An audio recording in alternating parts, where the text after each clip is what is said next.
WCC. We're going to be joined by Commissioner Stu Jackson. Nice to meet you, Andy. Jack, pleasure. Right.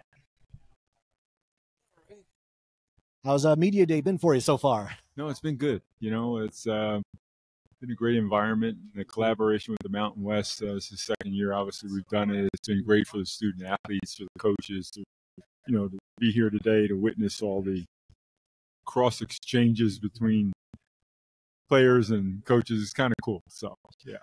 And it's also kind of almost like not quite like the tipping point of like, basketball's almost here. It's finally, we get to see real games in a few weeks. And I think for a lot of us fans, it's like, finally, we don't have to keep just talking about it. We'll get to see it finally. Yeah, no, it's like happy media days, This is the beginning of it all. And, certainly every single year signals the beginning of someone's conference. And same with us. I'm looking forward to it.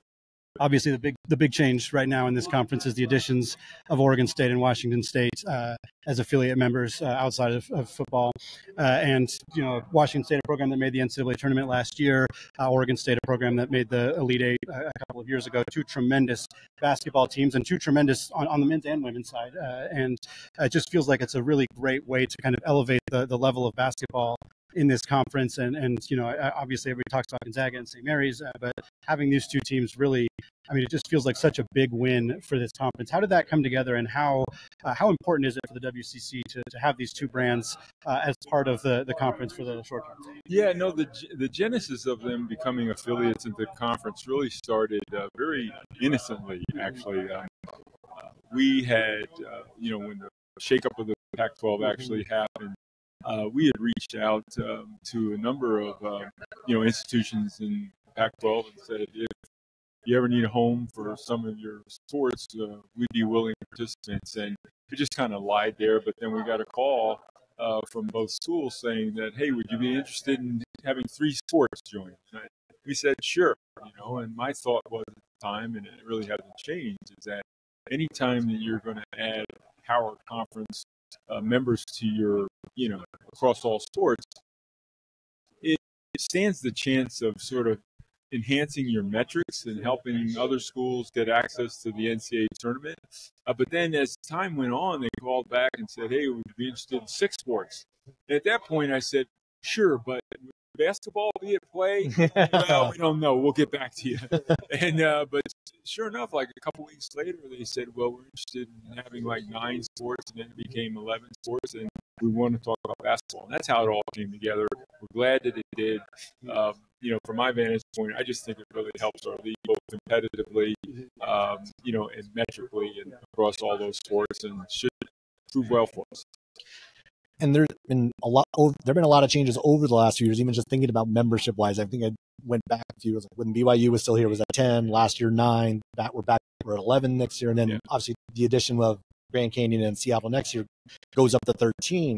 Just thinking about just like the construction of this conference and what it's going to look like, at least on the basketball front, like the addition of those two, like how much did the Grand Canyon and Seattle additions kind of get catapulted maybe by the Washington State and Oregon States, or were those independent conversations? Yeah, they were really independent for the simple reason that Oregon State and Washington State are affiliates, and they're only with us temporarily, but our focus had been, still remains, to continue to evaluate full-time members to add to the conference. And for us, getting Seattle and GCU, Grand Canyon, we felt just really a win for us. And again, having 13 teams is going to be a little bit different for us next year. It forces us into some key decisions with respect to how do we schedule? What's that format going to look like? And we don't know quite yet. And even more importantly, what's our conference tournament going to look like? So a lot of things to still be decided, but they're all good decisions.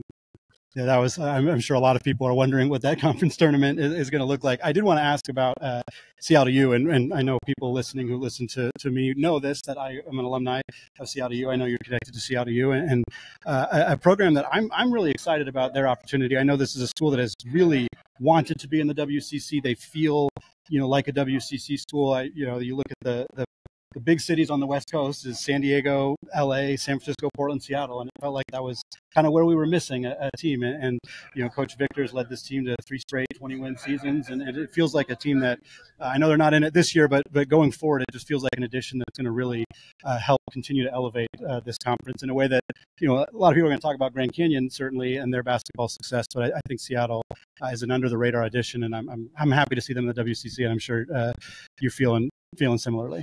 Yeah, I'd even go one step further. I mean, Seattle University belongs to the WCC. They really do. Certainly under the leadership, as you mentioned, with Coach Victor, they've had some success, in recent years and seem to be, pointed in the right direction. But, as we look forward, with Seattle U, I just think that, they're going to help bolster, again, the competitiveness. I say that a lot because I think it's true. They've made a renewed commitment to the sports of basketball, both men's and women. That is only going to enhance them. I think being a part of our brand and our conference, I think they would also tell you, helps them sort of clarify what their story is, with their respective student athletes, which maybe they didn't have in their current conference. So I think it's a win all the way around. Now, with a lot of the realignment, obviously we've gotten news of the opposite, where we know Gonzaga will be leaving the WCC in a couple of years, along with Washington State and Oregon State. For the rest of the member institutions, full member institutions, have there been conversations about what the league looks forward what the league is moving forward? And even with Grand Canyon and Seattle, who are not quite here yet, what conversations have been had with them about what does the league look like in a few years? Yeah, those conversations regarding membership and membership expansion have really been ongoing for the past year, and they continue.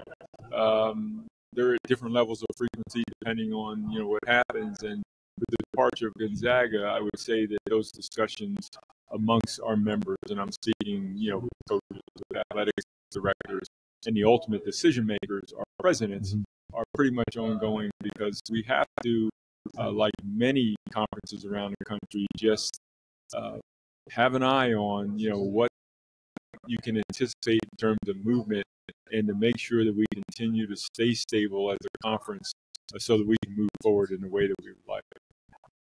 When looking at the conference tournament for the WCC, obviously had a long-standing relationship with the Orleans Arena and the venue out there, and I've gone many times, and it's always fun to see how busy it is and how packed it is. And has there been discussion about any alterations to where that's going to be, or does it feel like we're kind of locked in on that as a location? Because it's been there 9-10 years now at this point, I think. Actually, it's 16. 16. It's been that long? 16 years. Oh, what do I know? 16 years. No, 2009. Yeah. It's a long time. Yeah, 16 years. And, the Orleans Arena has been a great partner with the WCC, and provided, this conference with a lot of magic moments. The staff there and the way that, our partnership has worked, it's just been really beneficial. Our contract is up at the end of, this next year, the tournament. And, we're exploring options about what the future looks like, and seeing what options are out there, including going back to the Orleans. So we haven't decided yet, which direction we'll go, but, whichever direction it goes, they've just been a terrific relationship for us to have.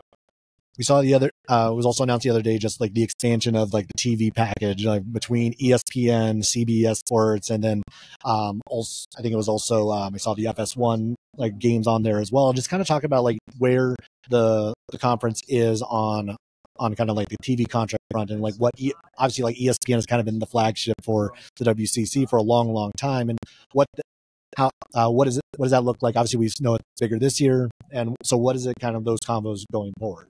Yeah, no, good question. I mean, our current media rights agreement is up in 2027. And at some point in the interim, we'll begin talks with ESPN and CBS, because they have that right.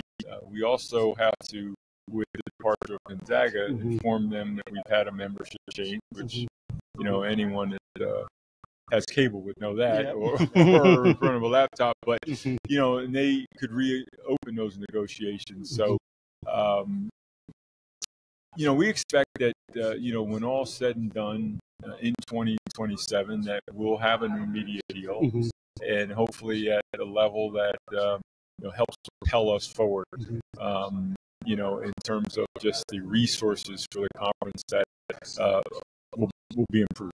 Yes, speaking on media rights, like we saw a little bit of controversy with the schools that went from the Pac-12 to the Big Ten, and they were unable to have their games on TV on the Big Ten network, and there was some stress about that. I know the Mountain West had some issues with some of that as well. Like how much in an ever-changing media kind of just industry with streaming becoming popular and things of that nature, how much has that conversation about what we want to do next, does it involve looking at maybe some options that haven't always been at the top of people's minds, whether it's something like the CW network or a streaming platform where the games would be directly there, Peacock or something of that nature? How much has that been considered for the WCC at this point?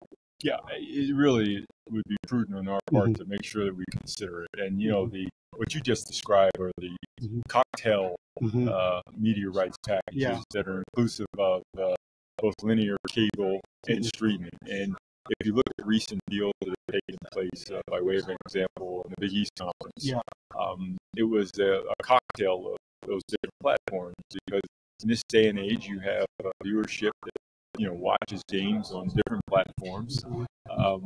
Each of those different types of platforms give you a tiered level access, and some combination of that access on those tiers, hopefully will give you an audience that's better than the one you had before. So we'll explore that.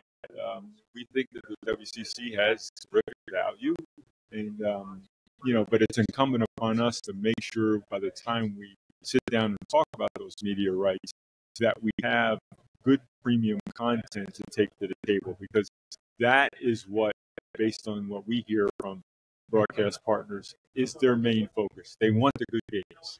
Yeah. They want the rivalry matchups. They want the premier content games, and it's up to us to deliver. And so often, we focus on men's basketball because that is a lot of times where obviously these dollars come from and everything else. But there's also been, we have programs throughout the conference that are national championship level teams, regardless of the sport. And there have been some changes, at the top at some of the programs. I think of Pepperdine, Tanner Gardner taking over as AD. As new leadership is coming in, how does the conversation go with those leaders as they kind of become part of this conversation, and what you're looking for and what the conference is looking for as a whole? No, they've been great additions. I mean, you have Kimya Massey down at USD. You've got Heather Owen at Santa Clara. Yeah. Obviously, you mentioned Tanner. Those conversations are a good exchange, because just as commissioner, I need to listen, because all of them bring different ideas, new ideas. They've all had depth of experience in other conferences and with other schools. And, so far, I'm just really encouraged about the progressive nature of the new athletics directors that have come into the league. And they're going to be fine additions to our conference and really help steer us, in directions that we need to go. Well, conference realignment obviously has been a big part of the college college sports space, but also we've seen the transfer portal and NIL become these huge, dramatic changes. I was speaking to the USD staff earlier, and they were saying that college basketball in the last 5 years has changed more than it did 40 years before that. It feels like, just with those two massive things, and now you have this house settlement and these huge changes to the sport in terms of compensation and player autonomy and things of that nature. How much has that impacted your role in terms of working with coaches and working with athletic directors and working with these programs to help them be the most competitive that they can in a landscape that's dramatically different than it was even 5 years ago? Yeah, no, it's at the top of the list. And what has happened with all of this volatility in all the areas that you just described, decisions are being made based on a financial basis, whether you're at a student athlete level with NIL or the transfer portal, as you mentioned. The house settlement both affects individual institutions as well as the conference office. So, the decisions that are incumbent upon all of us are not easy. Particularly at the institutional level. It's something that we talk about a lot. We'll continue to talk about next week and into November with the presidents. This is tough stuff, but as commissioner, it's also incumbent upon us to make sure that we are operating at the conference level as efficiently as possible to help, the stability of the conference. Commissioner, thank you so much. That was fantastic. Really appreciate having you on. All right. Yeah. Looking forward to a fantastic year.